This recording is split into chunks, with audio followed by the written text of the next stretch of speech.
Funding for the art show was made possible by Montgomery County Arts and Cultural District, the Virginia W. Kettering Foundation, proud supporter of the arts in our community, and viewers like you. Thank you. In this edition of the art show, a Yellow Springs folk artist captures memories. An unlikely connection between Tupperware and art. Meet an artist capturing a new perspective on the world around us. And watch as an artist brings the prehistoric age back to life. It's all ahead on this edition of The Art Show.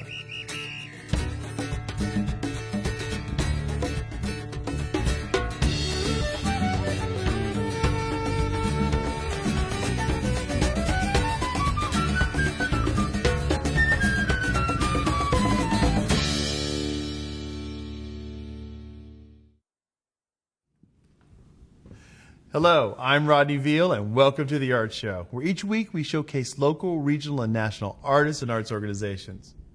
Yellow Springs artist Sharon Moeller has an incredible memory of her childhood and younger years. She likes to preserve these memories through polymer clay scenes. She refers to these pieces as her songs, as they are the ballads of her life. While quite talented and delightful, Sharon often finds herself on the fringes of even the arts community, often labeled quirky. Quirky. Okay. I'll own it.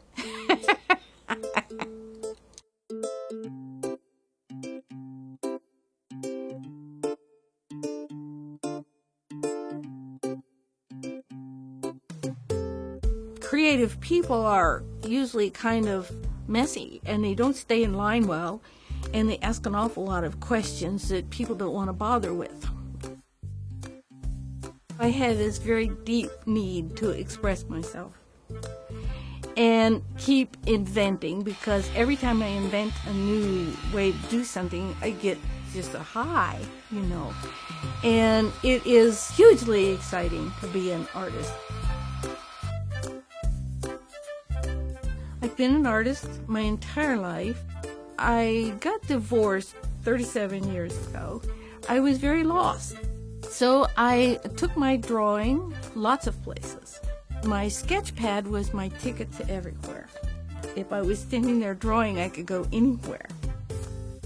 I wanted to work three-dimensional but could not afford clay, and I did some wood carving, but I found it very, very slow.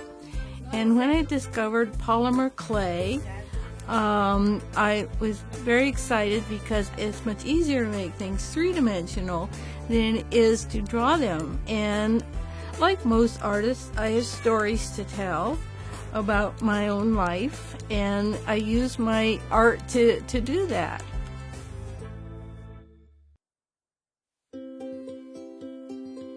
Hard Row Broken Hoe is about a time in my life when I did raise my family's food. It is a woman standing in a cornfield with a broken hoe, and there's a very scary scarecrow behind her, and the wind is blowing hard. But you know what? You just have to pick those hoe pieces up and splint them and go on. And that's not to whine about what happened to me. That is to tell other young, scared mothers, if they just keep on going, they'll make it. Happy Fools is about my sister and me and our friend Joe. Joe had a bicycle. It wasn't one of those fancy bicycles with tires and brakes and everything. And we used rope and rags and a lot of duct tape for tires. And we got up at the top of the hill, and we would go flying, all three of us, on this one bicycle, bumping like heck, and go down this hill. And we couldn't stop, and you couldn't make that curve, so we'd always wipe out into that sandy creek. I guess I want to show that you can get through bad times, and that things aren't always the big problem you think they are, and you can do it. My pieces are all made from wire and polymer clay, which is carved down, and then I paint them in my imagination. Those are the 4 ingredients in my work.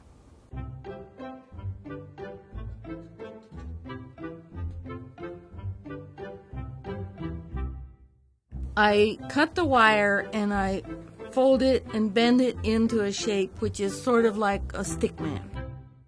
And then I gob on the clay, and then I carve it down with an X-Acto knife. I leave wire stick out the bottoms of the feet because that's how I attach it to what I call the cookie. And then I roll out more polymer clay real thin, and then I cut the clothing out just like I would if I were cutting out a pattern to put it on. Polymer clay is just an absolutely delightful medium. It stays malleable long as you don't heat it. But you do fire it, but you fire it in an oven at about 275 degrees. So it's quite easy, and it's a lovely add and subtract, and you can heat it many times. You can make part of it and then heat it and add some more and heat it again and heat it again. That's how I can make flying skirts and things for the dancers. The last thing that you put on is the arms. And then you have to put the sleeves on the arms and the hands and whatever you're going to put in the hands. And then you paint it.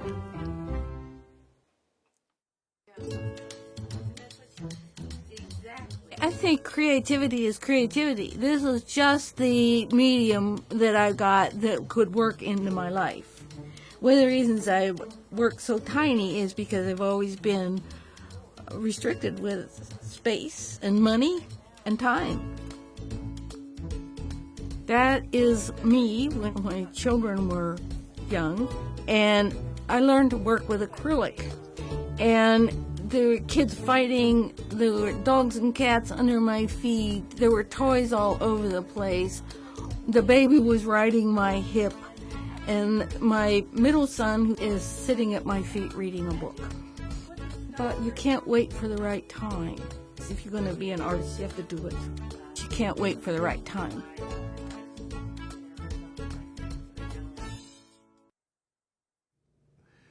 You can see more of Sharon's work online or take a drive. And look at her tiny outdoor gallery she has erected on State Route 68, just south of Yellow Springs. Visit thinktv.org and click on the art show for details. Like most working actors, Kevin Farrell held random jobs while pursuing a career in Hollywood, where he appeared in small roles in film and television, most notably on Frasier.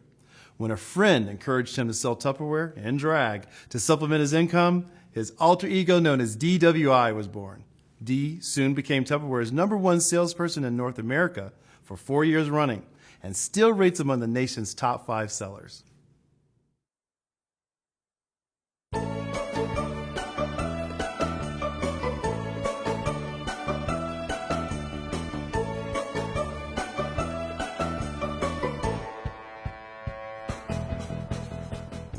DWI is my character to sell Tupperware. Dee's a little trailer trash. She's not very classy. She kind of can talk like a truck driver. Her look is just, it's out there. It's loud and it's out there. I'm like a clown. But she's fun-loving and she likes to have a good time. If Susie Hostess says she's having a Tupperware party, chances are all her girlfriends are like, oh, really? You know, I just went to a jewelry party last week and I got to go to a clothing party next week. But then when they see the picture of DWI, then all the girls are like, oh my God, you know, I got to go to that. How exciting! Okay, we'll get started in just a second, y'all. Ooh! Are y'all drinking? Because I'm prettier when you're drunk. Woo!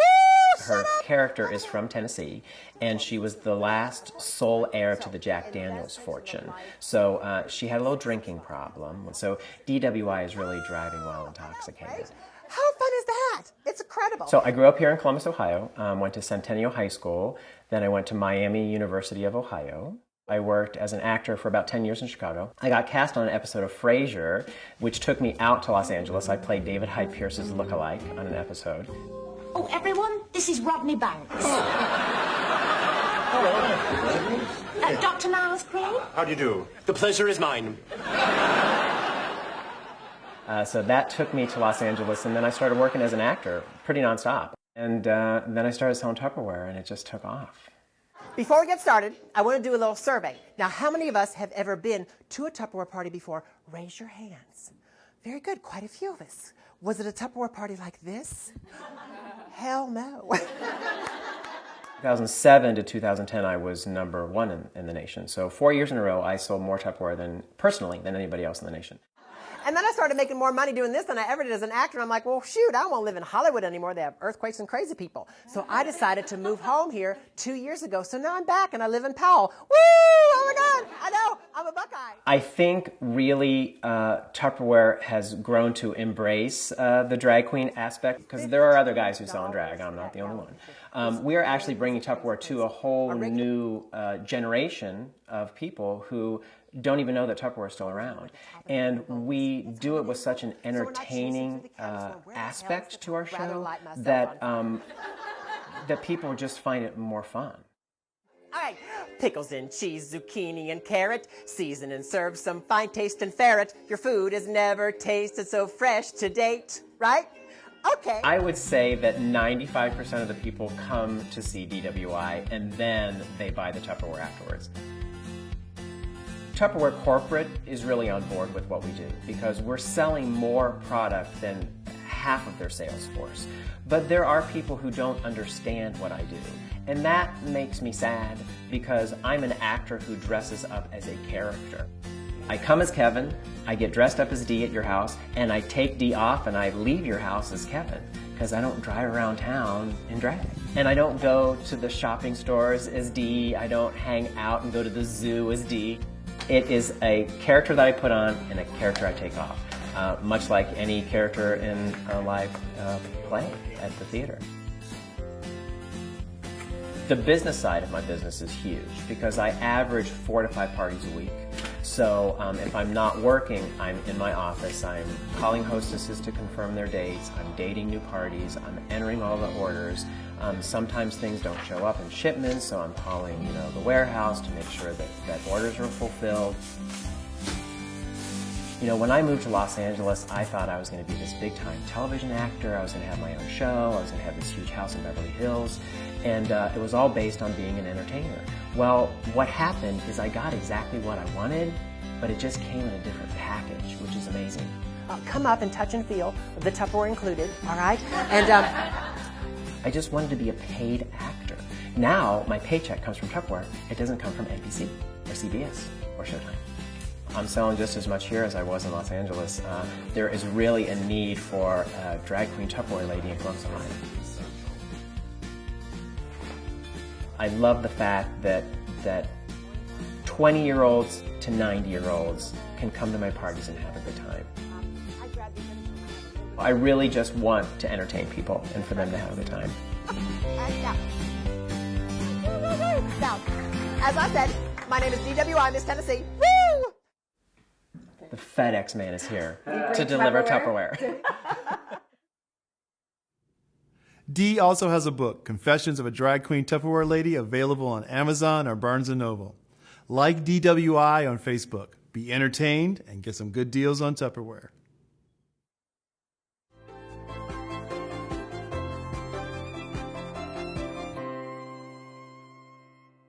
Oh, I love to paint a lot of things. I love painting children.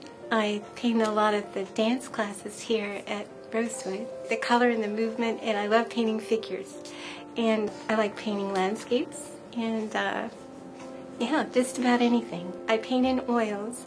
I tend to use paper towel to start with just so that I don't get too tight when I start painting. If it doesn't look right, just wipe it off.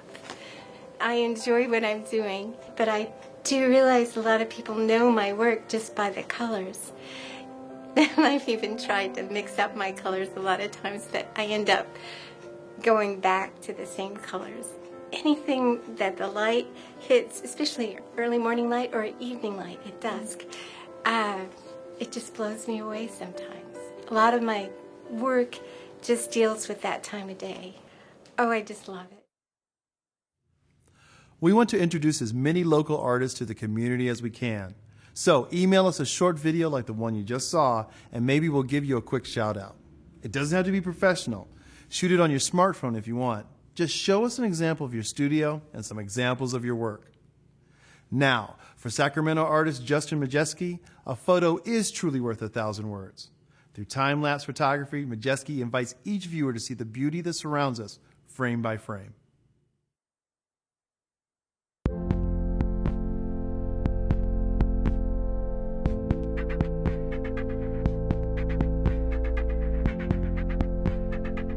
Usually I try and give the viewer, obviously, my point of view. I mean, that's what makes art so wonderful, is that it's completely subjective.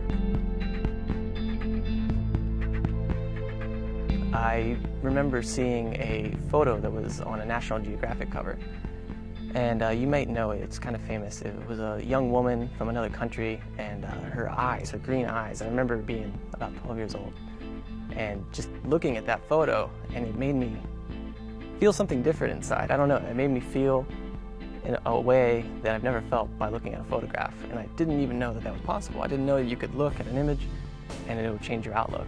And from that day, that's all I wanted to do. I wanted to produce content that would change people's outlooks on their lives. I've always liked video and I've always liked photography, so time-lapse was a perfect marriage between the two. You have to pretty much do as much pre-production as you do shooting. So equal time, 50-50. Knowing where you're going, why you're going there, what time of the day you're going. Those are all huge factors in what I do. There was an evening I wanted to go shoot some starscapes, and there was supposed to be a chance of thunderstorms. And I knew the Milky Way came out at about 10 o'clock, and then I knew that the storms were supposed to roll in at about 11:30 or 12 o'clock, I think. And I knew that the combination was there for something really interesting and dynamic to happen. So we did it. We put everything in the car, drove 2 hours, 2.5 hours to Emerald Bay, and shot a time lapse. And sure enough, Milky Way comes out, and then all of a sudden these big storm clouds come in, and just lightning and thunder all over the place. That's a good example of pre-planning, pre-cognitive thought into what you're going to go actually shoot, and having nature perform for you. I mean, it just all came together. That's definitely my favorite shot I've ever shot. When I arrive on a scene, I like to kind of look over the whole scene. I'll kind of survey and pick my composition on what I think is the strongest, and that's, obviously something that's subjective to the artist. I'll look at my rig, and I'll decide, okay, yeah, this is what I want, and then I'll go ahead and I'll start the time lapse.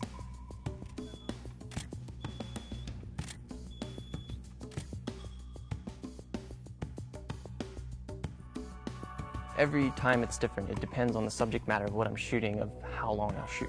Night scenes sometimes are up to 8 hours. Sometimes the cityscapes are 20 minutes. When I made the Sacramento film, immediately it hit me that there's this really beautiful contrast between the rural, outlying areas of the country that are just beautiful, and morning sunrise and the sunflowers and all of the agriculture, and just 10 minutes outside of the bustling city, this exists. So once it got released, my goal for the film was to get 50,000 online views in a month. And I thought that goal was really attainable because it's a city and there's people in the city. My expectations were exceeded in the second day.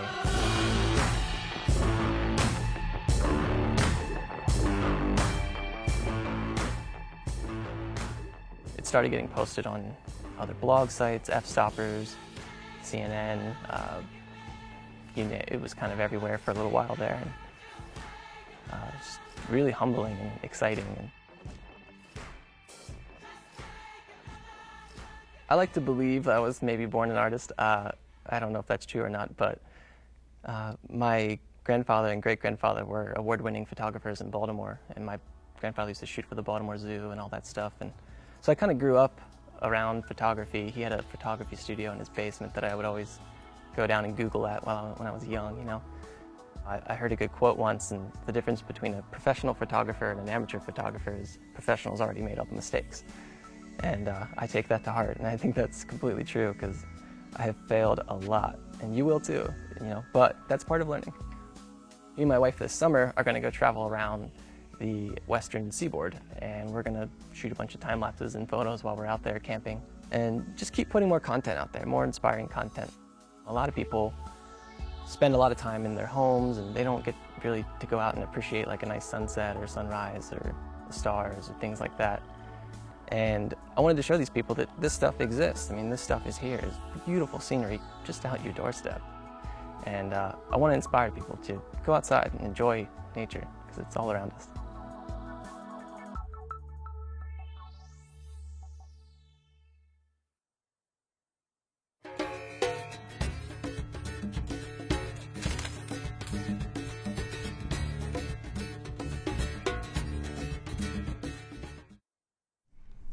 Hi, my name is Ben Peter. I'm a special effects makeup artist from Dayton, Ohio, and my artist tip of the day is chip brushes.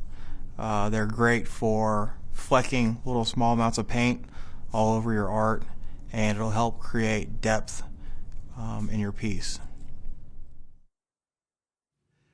Most children go through a phase in which they love dinosaurs, but few go on to make a career drawing them. John Gertsch is a professional artist who has spent his career creating art inspired by the prehistoric age. Travel back in time with us to learn more. Who are you?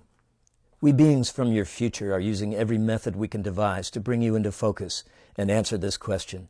We want to know you, to see your face, even to experience the world through your senses. We measure you. We generate long chains of words and numbers in our effort to understand you.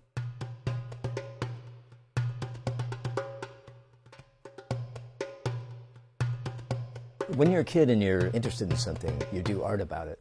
So I was interested in fossils and dinosaurs.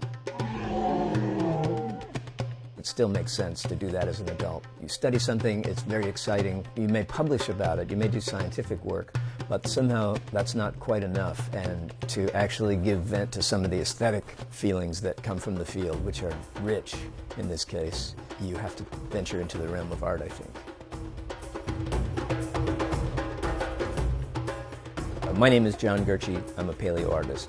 My new book is called Shaping Humanity. It's about telling the human evolutionary story with art, especially sculpture, and it focuses mostly on the Smithsonian Project. I did 15 sculptures for a new Hall of Human Origins there, and at first I thought it was going to be sort of a nuts and bolts book about how you reconstruct human ancestors, a little bit about the human evolutionary story and how we chose poses that would match the adaptive character of each species. But it really turned into much more than that, because as I was writing, some riskier, maybe weirder stuff crept into the writing. And it was about the kind of connection that making art like this, or seeing art like this, allows you to make, a connection with human ancestors. And that became sort of a recurrent theme in the book. When you hold an ancient tool in your hand or look at an ancient skull, feeling a connection to these long ago ancestors that only had some of the things we consider human and not others. It's a powerful, powerful thing, and doing this kind of art allows you to make that connection in a big way.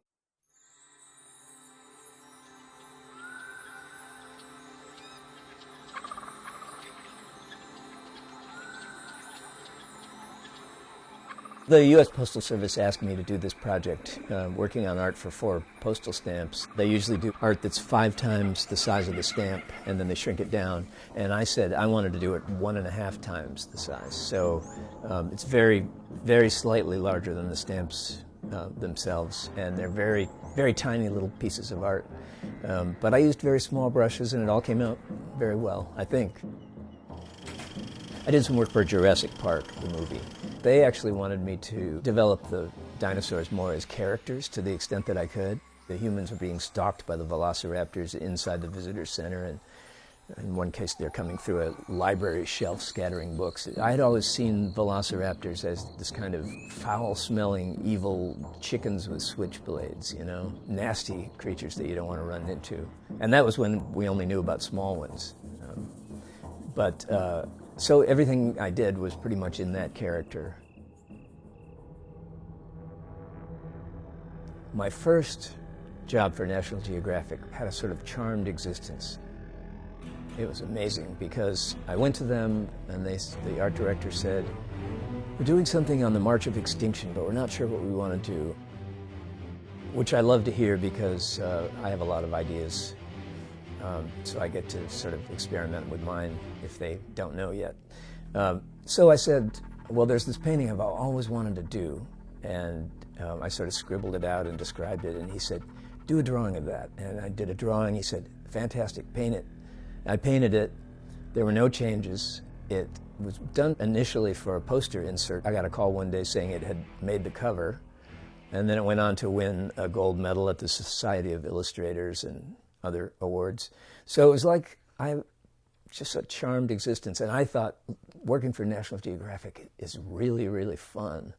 But none of the other projects I've done for them have been as easy since. The Museum of the Earth wanted to do a display of my work, and it's the most comprehensive display that's ever been done. So they asked me to dig deep into the archives, and I have some pretty deep archives, so I had stuff I had done in first grade. Part of the process of reconstructing a human ancestor is really that you get to discover an identity. You're building this thing based on numbers that you've generated, based on dissections and so forth, study of the fossils. But all of those, the cumulative result of all of those decisions gives you a face to look at. It's really the way we humans use faces as kind of identity markers, and it's really like you're discovering who this person is, and that's very exciting.